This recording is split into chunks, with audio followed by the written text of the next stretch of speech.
சிறுதுளி பெருவெள்ளம் மழைநீரை சேமிப்போம். ஹாய் ஃப்ரெண்ட்ஸ், எல்லாருக்கும் வணக்கம். இன்றைக்கி பார்த்தீங்கன்னா மத்தி மீன் தான் குழம்பு செய்ய போகிறேன். இது வந்து ஈஸியாக சிம்பிளாக செய்கிறது தான். மத்தி மீன் ஒரு 10 சின்ன சின்ன மீன், 10-15 மீன். அதுக்கு பார்த்திங்கன்னா ஒரு தக்காளி, 4-5 சின்ன வெங்காயம், 4-5 பூண்டு, கொஞ்சமாக இஞ்சி, இதெல்லாம் நம்ம கட் பண்ணி இடித்து வச்சுக்கலாம். ஒரு தக்காளி கட் பண்ணி வச்சுருக்கேன். இப்போ பார்த்திங்கன்னா சட்டி அடுப்பில் வச்சு அதுக்கு தேவையான அளவு எண்ணெய் ஊற்றிட்டு பார்த்திங்கன்னா ஒரு பச்சை மிளகாவும் சின்ன வெங்காயம் போட்டு நல்லா வதக்கிக்கிறேன். அதுக்கப்புறமா பார்த்திங்கன்னா இஞ்சி பூண்டு இடித்து வச்சுருக்கிறத போட்டிருக்கேன். இது நல்லா வதங்கட்டும். வதங்கினதுக்கப்புறமா நம்ம தக்காளி போட்டுக்கலாம். அதுக்கு முன்னாடி இதுவரை சப்ஸ்கிரைப் பண்ணாமல் பார்க்குறவங்க கண்டிப்பாக சப்ஸ்கிரைப் பண்ணுங்கள். பிடிச்சிருந்தா லைக் பண்ணுங்கள், ஷேர் பண்ணுங்கள். இப்போ பாருங்கள், தக்காளி வந்து நம்ம போட்டுட்டு மஞ்சள் தூள் வந்து 1/2 டீஸ்பூன் அளவு போடுறேன். அதுவும் போட்டு பச்சை வாசனை போகிற அளவுக்கு நல்லா மிக்ஸ் பண்ணி விட்டுக்கலாம். அதுக்கப்புறமா கொஞ்சமாக உப்பு போட்டு நம்ம மூடி வச்சு வேக வச்சோன்னா சீக்கிரமாக தக்காளி எல்லாம் வெந்துடும். அதுக்கப்புறமா வந்து நம்ம மசாலா போட்டுக்கிறேன். பாருங்கள், நல்லா வெந்துருச்சு. தக்காளி எல்லாம் நல்லா மசிஞ்சு வந்துருச்சு. இப்போது நம்ம மிளகாத்தூள் மசாலா போட்டுக்கலாம். நான் வந்து ஃபஸ்ட்டில் போட்டது வந்து காரப்பொடி வந்து 1/2 டீஸ்பூன் போட்டிருக்கேன்.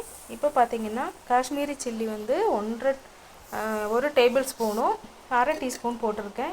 இது பார்த்திங்கன்னா கொஞ்சமாக சீரகத்தூள், மிளகுத்தூள், பார்த்திங்கன்னா வெந்தயப்பொடி, இது அவ்வளோதான் போட்டிருக்கேன். இதில் வந்து பார்த்திங்கன்னா நான் மல்லி சேர்க்கலை. இந்த மாதிரி செஞ்சிங்கன்னா சூப்பராக இருக்கும், நல்ல டேஸ்ட்டாக இருக்கும். நீங்களும் இதே மாதிரி ட்ரை பண்ணி பாருங்கள். இது 1 வாரம் ஆனாலும் கெட்டு போகாது. ஊறுகாய் மாதிரி நல்லா தொக்காக இருக்கும். நமக்கு நல்லா கொதிக்க வச்சு நல்லா வற்ற வச்சிட்டோம்னா சூப்பராக இருக்கும்.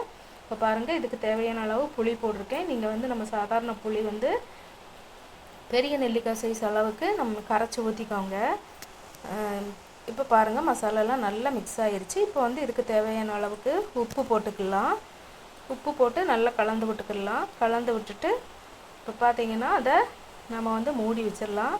மூடி வச்சு நல்லா கொதிக்க விட்டுடலாம். மசாலா எல்லாம் பச்சை வாசனை போகிற அளவுக்கு நல்லா கொதிக்கட்டும். அதுக்கப்புறமா நான் வந்து மீன் போட்டுக்கலாம். இப்போ வந்து உப்பு பார்த்துட்டு உப்பு தேவைன்னா நம்ம 2வது போட்டுக்கலாம்.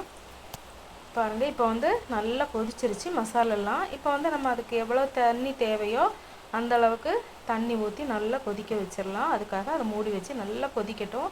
கொதிச்சதுக்கப்புறமா அங்கே பாருங்கள், எண்ணெயெல்லாம் மேலே தெளிஞ்சு வந்துருச்சு. இந்த டைமில் நம்ம வந்து மீனை வந்து போட்டுக்கலாம். பாருங்கள், எண்ணெயெல்லாம் மேலே வந்துருச்சு. இப்போ வந்து நம்ம மீன் எல்லாம் குட்டி குட்டி மீனுங்க தான்.